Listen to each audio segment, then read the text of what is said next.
नमस्कार बंधु माने आपण माननकु स्वागत मोर ही चैनल को। बंधु माने आपण माने एही पवित्र अक्षय तृतीया दिन पिंधि दियंतु निजर गଳାରେ एही गछर चेर को। आपणकर भाग्य आपणकर साथ देबा पई लागिवो एवं आपण बनी जिबे निजे धनवान। आपण कार्य को नै करी जेउ भी क्षेत्र को जिबे सही क्षेत्र रे आपणकु सफलता निश्चय रूप रे प्राप्ति हेबो। बंधु माने आमर हिंदू संस्कृति रे केते प्रकारर पौराणिक मान्यता को महत्व दिया जाई अछि कि केते गुड़िए एमिति वृक्षलता माने होइथांती जेउ माननकु शुभ एवं पवित्र दृष्टि रे देखा जाई थाए। आउ केतेक एमिति वृक्षलता माने सब होइथांती जेउ माने आम जीवन रे चालुथिबा समस्त समस्या गुडी को दूर करि देइथांती। आउ सबुठारु खास कथा एहा अटे कि वृक्षलतार लोक माने ना केवल पूजा अर्चना करिथांती बरं लोक माने एही वृक्षलता गुडी को औषध रूप रे मध्य व्यवहार करिथांती। एहा केते प्रकारर रोग बेमारी को ठीक करिथाए। आमर पुराण रे केते प्रकारर वृक्षलता मानक संपर्क रे उल्लेख करा जाई अछि, जेमिति कि तुलसीर गछ, ओस्त गछ, बर गछ। एही गछ मानकर बहुत ही अधिक महत्व आम पुराण रे रही अछि।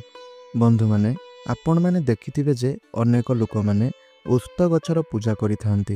हेले कोन आपण माने जानिछंती कि ओस्त गछर पूजा कोन पई करिथांती? मनुष्य को ओस्त गछर पूजा कोन पई करिबा दरकार? जेउ माँ भौणी माने बट्ट सावित्री रो व्रत रखिथांती से माने ओस्त गछर पूजा कोन पई करिथांती?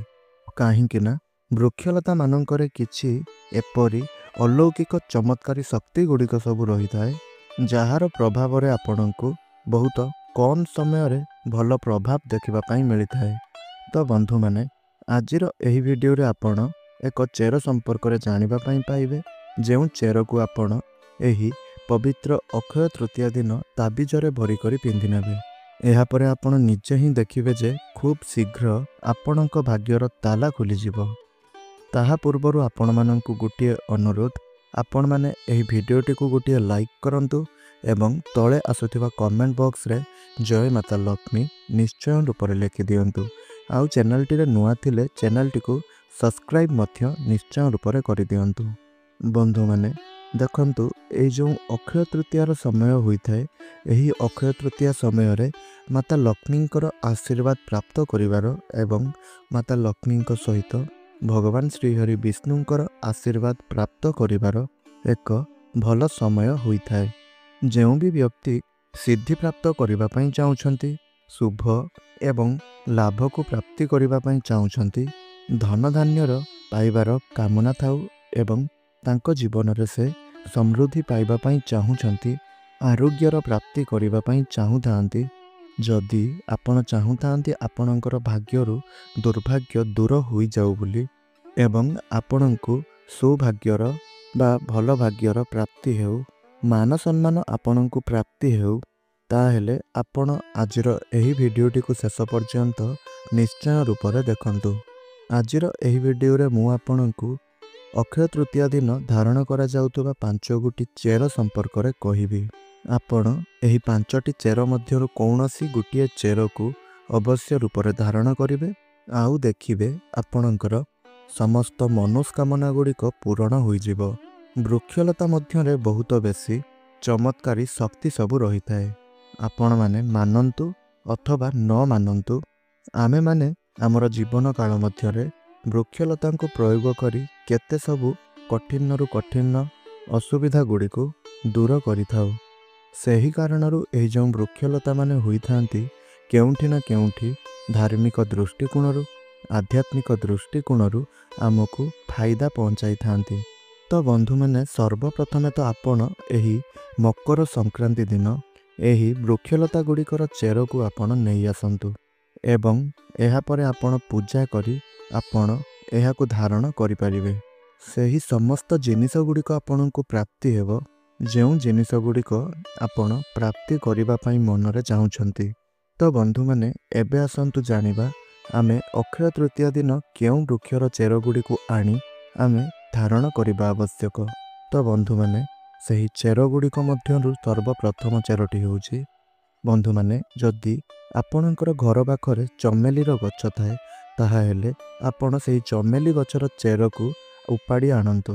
ଆଉ ଚମେଲି ଗଛ ଚେରର ଫାଇଦା କ'ଣ ରହିଛି ତାହା ସର୍ବପ୍ରଥମେ ଆପଣ ଜାଣନ୍ତୁ। ଚମେଲି ଗଛର ମୂଳରେ ବା ଚେରରେ ଦୈବୀ ଶକ୍ତିମାନଙ୍କର ବାସ ହୋଇଥାଏ।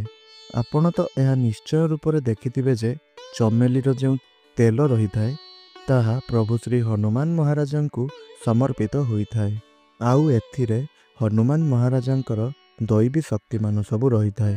ଯେଉଁ ଲୋକମାନେ ମାତା ଲକ୍ଷ୍ମୀଙ୍କର କୃପା ପ୍ରାପ୍ତି କରିବା ପାଇଁ ଚାହୁଁଛନ୍ତି, ଯେଉଁ ଲୋକମାନେ ଲକ୍ଷ୍ମୀ ସିଦ୍ଧି ପ୍ରାପ୍ତ କରିବା ପାଇଁ ଚାହୁଁଛନ୍ତି, ଯେଉଁ ଲୋକମାନେ ମନ୍ତ୍ରକୁ ସିଦ୍ଧି କରିବା ପାଇଁ ଚାହୁଁଛନ୍ତି, ଯେଉଁ ଲୋକମାନେ ଆରୋଗ୍ୟ ରହିବା ପାଇଁ ଚାହୁଁଛନ୍ତି, ଏମିତି ବ୍ୟକ୍ତିବିଶେଷ ଚମେଲିର ଯେଉଁ ଚେର ହୋଇଥାଏ ଏହାକୁ ଅବଶ୍ୟ ରୂପରେ ଆଣିବା ଦରକାର।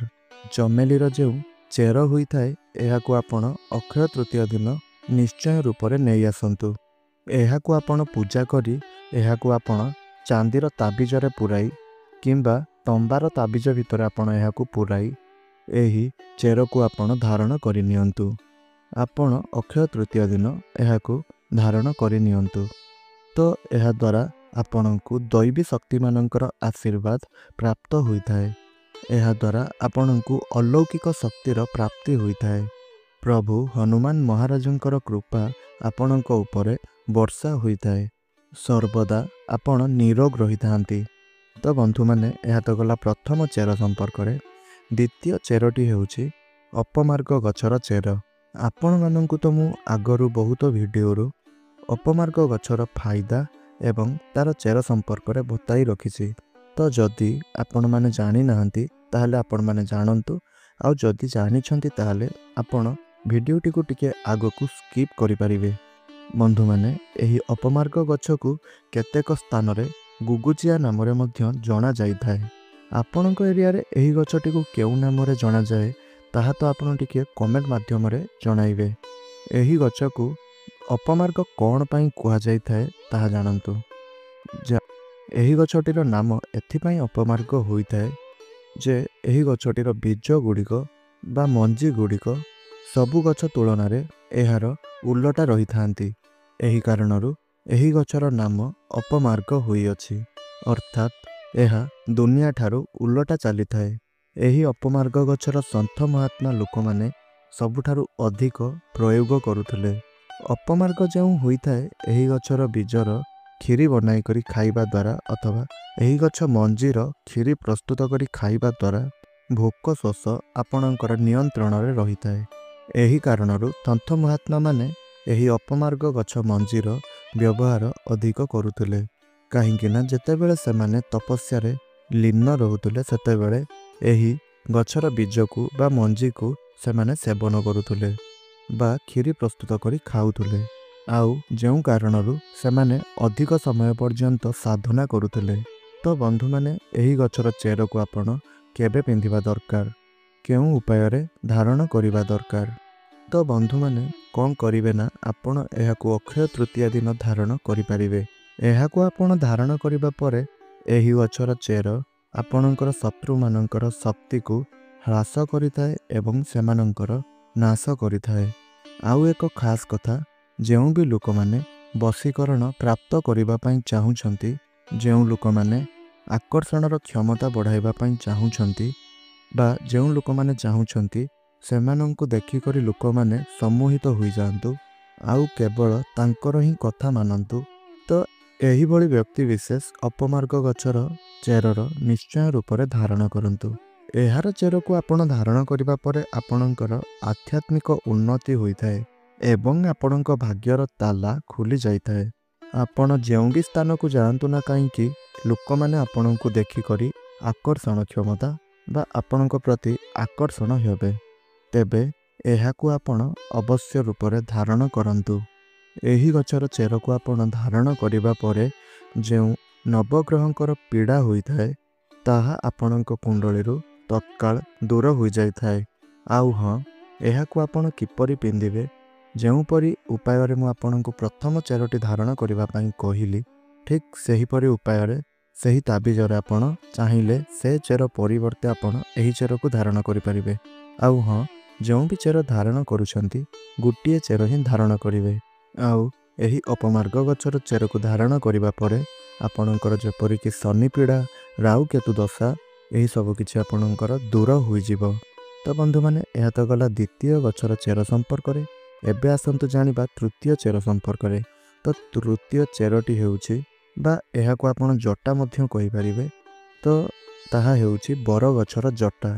ବନ୍ଧୁମାନେ, ଏହି ବରଗଛର ଜଟା ଆପଣଙ୍କର ଭାଗ୍ୟକୁ ପରିବର୍ତ୍ତନ କରିଥାଏ। ବନ୍ଧୁମାନେ, ବରଗଛର ଯେଉଁ ଜଟା ରହିଥାଏ ଏହାକୁ ଆଧ୍ୟାତ୍ମିକ ଦୃଷ୍ଟିରୁ ବହୁତ ଅଧିକ ପବିତ୍ର ବୋଲି ମାନାଯାଇଥାଏ। ଆଉ ଆମର ହିନ୍ଦୁ ଧର୍ମରେ ଏହି ବରଗଛକୁ ଦେବବୃକ୍ଷ ବୋଲି ମଧ୍ୟ କୁହାଯାଇଥାଏ।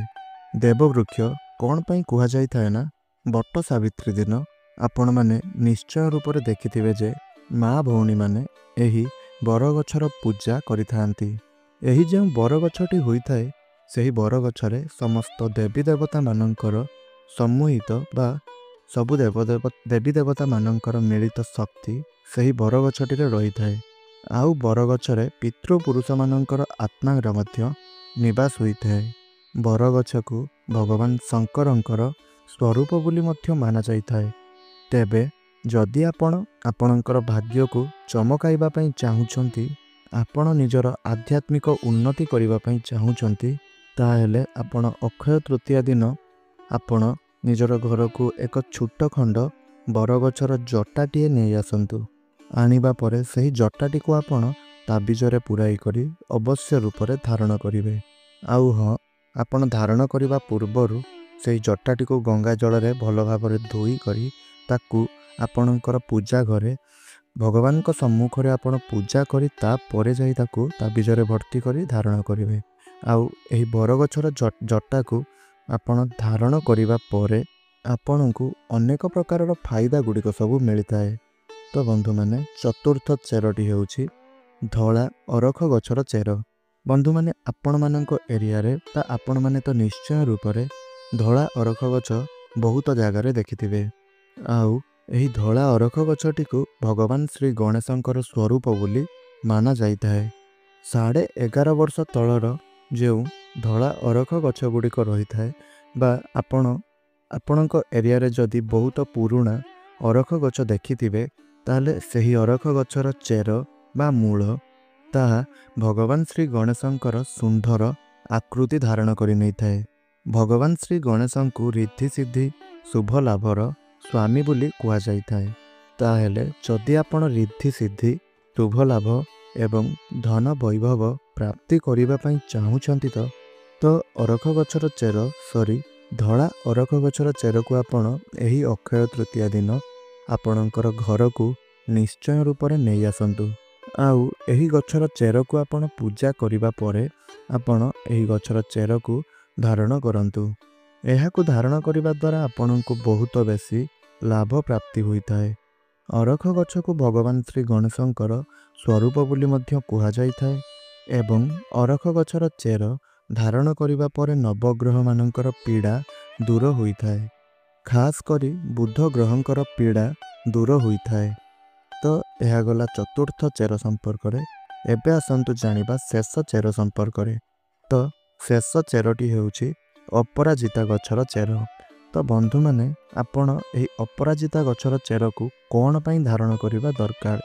ଏହି ଯେଉଁ ଅପରାଜିତା ଗଛର ଚେର ହୋଇଥାଏ ବା ଫୁଲ ହୋଇଥାଏ, ଏହି ଅପରାଜିତା ଗଛର ଫୁଲ ମାତା ଲକ୍ଷ୍ମୀଙ୍କର ଅତ୍ୟନ୍ତ ପ୍ରିୟ ହୋଇଥାଏ। ଅପରାଜିତା ଫୁଲ ମାତା ଲକ୍ଷ୍ମୀଙ୍କୁ ବହୁତ ଅଧିକ ପସନ୍ଦ ଅଟେ। ତେବେ ଅଧିକ ସମୟରେ ଯଦି ଆପଣ ମାତା ଲକ୍ଷ୍ମୀଙ୍କୁ ପୂଜା କରିବା ସମୟରେ ପ୍ରସନ୍ନ କରିବା ପାଇଁ ଚାହୁଁଛନ୍ତି, କିମ୍ବା ଲକ୍ଷ୍ମୀ ପୂଜାରେ ଆପଣ ମାତା ଲକ୍ଷ୍ମୀଙ୍କୁ ପ୍ରସନ୍ନ କରାଇବା ପାଇଁ ଚାହୁଁଛନ୍ତି, ତାହେଲେ ଆପଣ ମାତା ଲକ୍ଷ୍ମୀଙ୍କର ପସନ୍ଦର ଖାଦ୍ୟ ସହିତ ପସନ୍ଦର ଫୁଲ ଗୁଡ଼ିକ ମଧ୍ୟରେ ଆପଣ ଅପରାଜିତା ଫୁଲକୁ ମାତା ଲକ୍ଷ୍ମୀଙ୍କୁ ଅର୍ପଣ କରନ୍ତୁ। ଏହାଦ୍ୱାରା ଆପଣଙ୍କୁ ମାତା ଲକ୍ଷ୍ମୀଙ୍କର କୃପା ପ୍ରାପ୍ତି ହେବ ଆଉ ମାତା ଲକ୍ଷ୍ମୀ ଆପଣଙ୍କ ଉପରେ ପ୍ରସନ୍ନ ରହିବେ। ଏହା ସହିତ ଯଦି ଆପଣ ଏହି ଅକ୍ଷୟ ତୃତୀୟାରେ ଅପରାଜିତା ଗଛ ଚେରର ଧାରଣ କରୁଛନ୍ତି, ତାହେଲେ ଆଉ ଏହାକୁ ଚାନ୍ଦିର ତାବିଜରେ ଆପଣ ପୁରାଇ ଧାରଣ କରୁଛନ୍ତି, ତାହେଲେ ଦେଖିବେ ଆପଣଙ୍କୁ ମାତା ଲକ୍ଷ୍ମୀଙ୍କର କୃପା ପ୍ରାପ୍ତି ହେବ। ଭାଗ୍ୟର କବାଟ ଆପଣଙ୍କର ଖୋଲିଯିବ। ଯଦି ଆପଣଙ୍କର ଇଚ୍ଛା ବା ମନସ୍କାମନା ରହିଛି ଚାକିରି ପ୍ରାପ୍ତି କରିବାର, ତେବେ ଆପଣଙ୍କର ଚାକିରି ପ୍ରାପ୍ତି କରିବାର ସମ୍ଭାବନା ମଧ୍ୟ ବଢ଼ିଯାଇଥାଏ। ଆପଣଙ୍କର ଆଧ୍ୟାତ୍ମିକ ଉନ୍ନତି ହୋଇଥାଏ। ଆପଣ ମାନନ୍ତୁ ଅବା ନ ମାନନ୍ତୁ, ଆମର ଧର୍ମ ସେ ତାର ନିଜ ଜାଗାରେ ଅଛି। ଜଡ଼ିବୁଟିର ଶକ୍ତି ଗୁଡ଼ିକ ନିଜ ଜାଗାରେ ଅଛି। ଆଉ ଜଡ଼ିବୁଟି ଶକ୍ତିର ଏକ ଅଲଗା ମହତ୍ଵ ରହିଥାଏ ଏବଂ ଅଲୌକିକ ଶକ୍ତିର ଅଲଗା ମହତ୍ଵ ରହିଥାଏ। ତେଣୁ ଏହିସବୁ ଉପରେ ମନୁଷ୍ୟକୁ ବିଶ୍ୱାସ ରଖିବା ଆବଶ୍ୟକ। ଯେଉଁ ବି ବ୍ୟକ୍ତିବିଶେଷ ମାନିଥାନ୍ତି ସେମାନଙ୍କ ପାଇଁ ଭଗବାନ ଅଛନ୍ତି। ଆଉ ଯେଉଁ ଲୋକ ମାନି ନଥାନ୍ତି ସେମାନେ ଭଗବାନଙ୍କୁ ପଥର ଭାବିଥାନ୍ତି। ମାନେ କହିବାକୁ ଗଲେ ଭଗବାନ ଆପଣଙ୍କର ବିଶ୍ୱାସରେ ଅଛନ୍ତି।